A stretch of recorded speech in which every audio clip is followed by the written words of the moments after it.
We are Susie and Rolls. That's short for Roland, by the way. Enchanté. Follow our lives renovating a 15th century chateau and citadel. Together with our rescue fur babies, Big Baxter, Mad Max and little Lexi, our beaver.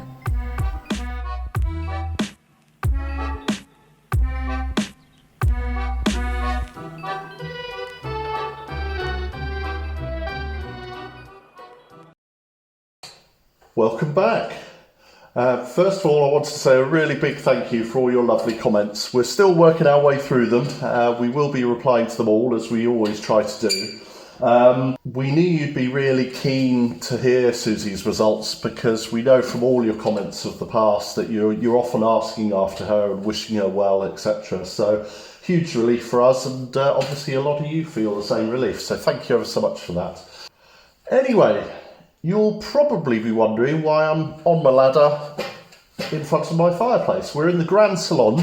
For those of you who are new to the channel, we actually haven't done any filming in here since we first started our YouTube, because we've actually done nothing in here in terms of renovations yet.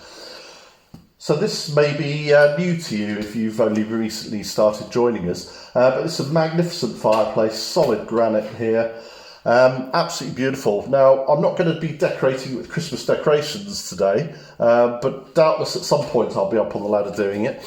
So the reason I'm up here now is I wanted to show you one feature from this fireplace, and the reason for showing you will become obvious in a moment or two. So this is what I wanted to show you, this purpose-built vent in the side of the fireplace, and we're right at the top, so this is the ceiling beams, and there's an identical one on the other side, and these have been purposely built in, and it's quite a clever but simple system.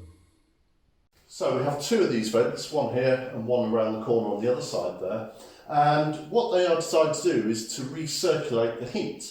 Now, these big fireplaces, and any open fireplace, yeah, they look lovely, they smell nice, they sound nice, but actually they're not very efficient. They're about 20% efficient, so 80% of the heat you generate goes straight up the chimney and out the house. But when the heat's going up, what it does is some of it circulates through these vents, so you get the heat coming back in the room. Simple, but clever. And if you're using really well-seasoned wood, you shouldn't get much smoke, and the smoke tends to go directly up. But I would have thought you're going to get a little bit of smoke come through, but maybe not. Anyway, I said I had a reason to show you, and I did, but I've got to take you now into the kitchen. So now, if I come into the kitchen and our fireplace here, as you can see this side, we have a hole here with a pipe in, which I'm assuming is for the recirculation of the warm air. But if I bring you to this side, it's just a hole that they've crudely knocked through. So that needs either blocking up completely or putting a pipe in to match the other side and have the warm air circulating. And that's the reason I haven't installed a plate to stop the heat going up.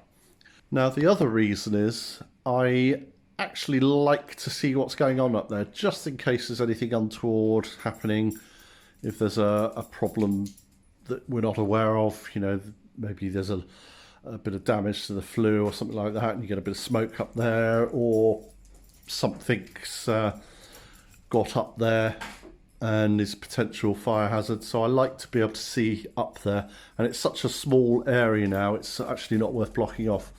So I'm now going to put that pipe in, brick up the rest of the area, and then plaster and finish it off and make it look good, and then we'll have warm air coming out of each side.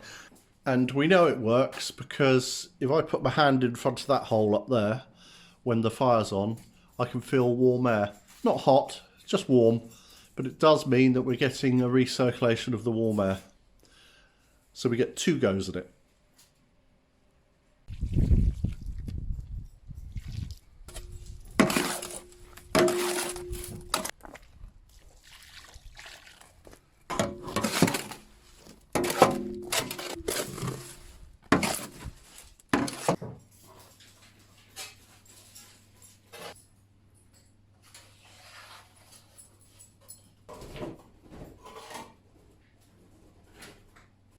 Okay, that didn't take too long, as you can see. It's done. So all I've got to do is wait for that to go off, and then I can put a light skim of plaster over it just to tidy her up a bit. So yeah, effectively that's done. I didn't film much of it because it's a bit awkward filming in this corner, so but you can see it's done. So right, on to the next job.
Everything's all overgrown, so we've got a lot of work to do in the spring. It's been too wet really to do anything. Grass needs all cutting, there's leaves everywhere. The creeper's been dropping all its leaves. So here are the tomatoes, and some of them are going black now. So I need to pick all these. That's not a bad basket full of tomatoes. So we better get cooking.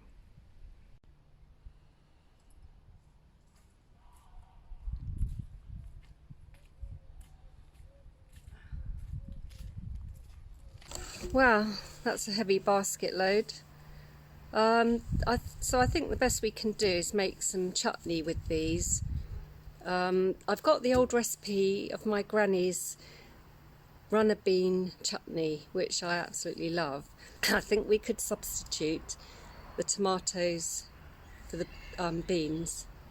Also, I'm thinking of a nice tomato and sweet corn salsa. So we'll see what we can make out of it. Coming to a vlog near you. Right, well, I've left it overnight and it's looking good. needs a second coat, possibly a third, but I'm going to do the second coat now and we'll review it after that. So I hope you've got over the shock of the red. We've had it in mind ever since we started thinking about this kitchen to have some accent pieces. You can sometimes have a feature wall or an accent wall, as they're sometimes called.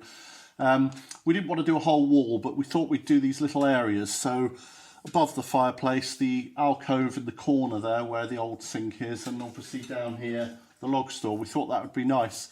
And we wanted it to be a nice rich contrast to what else we're doing in this room. And so we thought a nice rich red, a velvety red. On camera it might look really, really bright. It's not quite as bright as that, but it's just a lovely rich colour. And we were sitting here last night in front of the fire looking up at it and thinking, yeah, really, really, really happy with it. It's not everybody's cup of tea, as with everything, you know, any sort of design or paint, you know, somebody might say, well, I wouldn't have painted red, I would have painted green, or I would have painted blue, or whatever. And nobody's ever wrong, you know. You've got to do what you like and what works for you and what works for the room. And standing here now really works, and we're really, really happy with it. So I'll get this second coat on.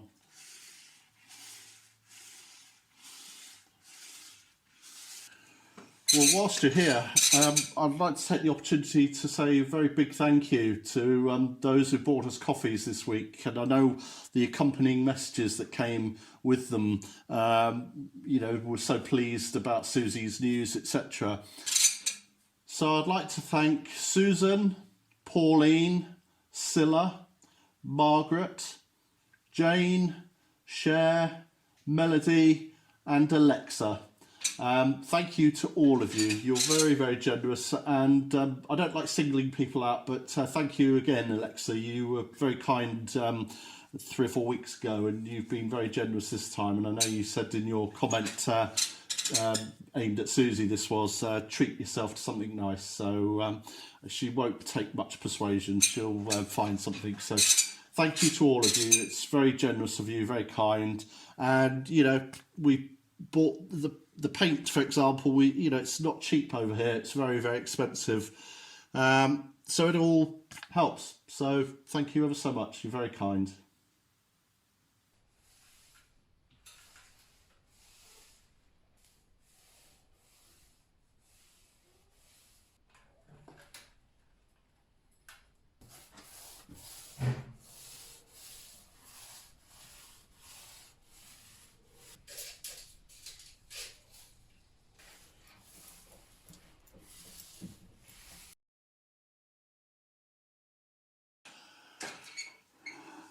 Okay, well, I've left it 2 or 3 hours and I can just see a little bit of variation.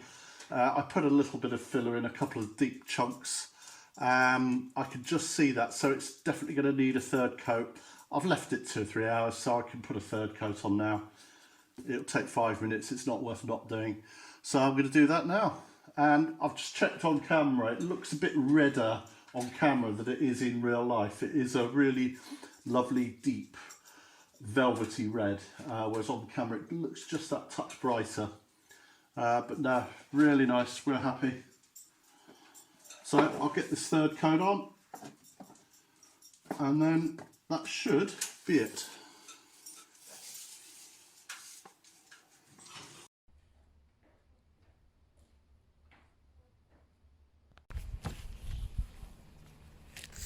Well, I just wanted to show you this platter. I found it in the cupboard when we moved in. I forgot about it till recently, but I've been looking online because I thought it was silver. I've tried to clean it up and it didn't clean up very well, but I'm almost certain now that it's pewter. It's well worn and it looks like it's been dropped at some point because there's a dent here, but I've emailed the Pewter Society because they show a picture online of these. It's from the Knights Templar, and given the age of our Château tower, 1405, I wonder if it's been here for many hundreds of years. And on the back, I haven't cleaned the back yet, this is how it was on the front. There's some writing and it says F and then Roy and then G. Now we've got a lot of old documents with the name Roy on. They were part of the Sven family, and 100 years ago there's a chateau built up the road belonging to our neighbours Susie and Rob, Château, and that was built for the Roy family as a wedding gift. And the only G that we can think of is Gilliam, who actually built their chateau. So we wondered if this was given to him as a wedding gift. But I think it's been here a long time, so they obviously wrote that on or engraved it on at a later date. We don't know who the F stands for. So it's F, Roy, G.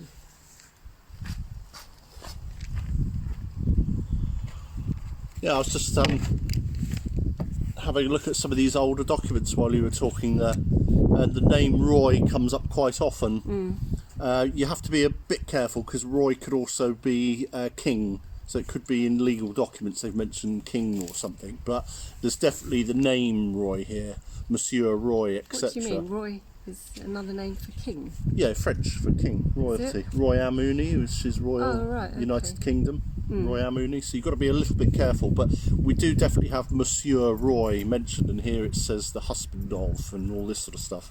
And Château belonged to the Roy family, didn't it? Yeah, I think we're not quite sure the history yet, we're still piecing it all together, but we believe there was a marriage between the Roys and the Savants or something of that nature.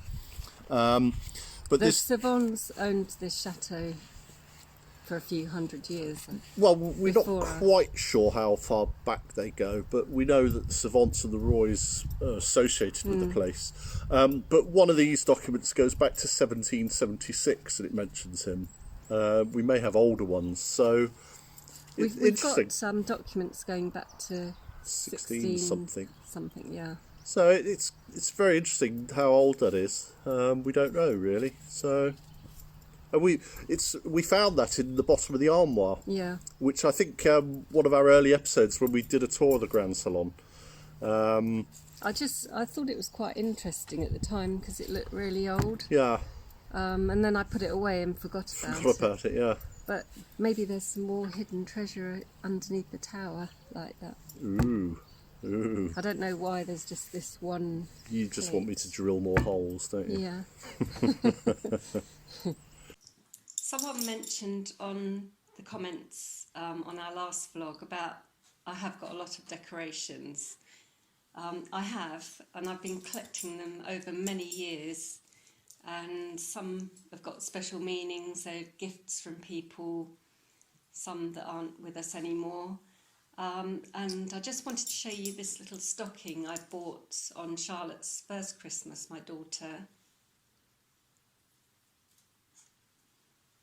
And it's now 42 years old.